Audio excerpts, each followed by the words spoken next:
First at 6, archaeologists are done with their second round of excavation work at Oaklawn Cemetery in the search for possible victims of the 1921 Tulsa Race Massacre. Thanks for joining us and welcome to our statewide viewers watching us on News 9.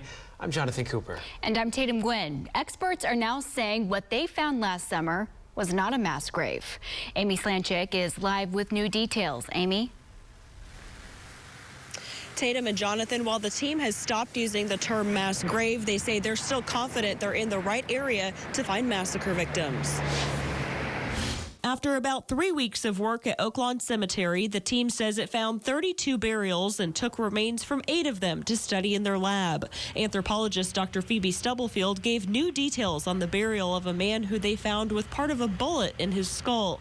His remains were found with a shoe and multiple keys rusted together. His manner of burial indicates haste, or certainly the lack of consideration we're used to seeing with the many burials we've examined. Dr. Carrie Stackelbeck today publicly walked back on using the term mass grave after the first round of excavation started in 2020 and completed last summer.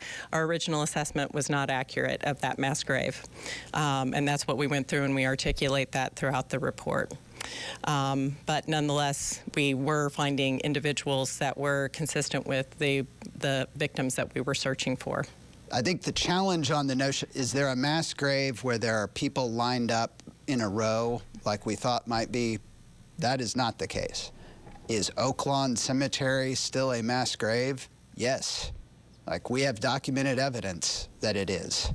It's just that these are individuals buried throughout the cemetery rather than in one spot, as best we know. Public Oversight Committee Chair Kavin Ross looks forward to the future of the investigation. I really want to thank the city of Tulsa for being patient during this time as we just inch by inch going towards truth.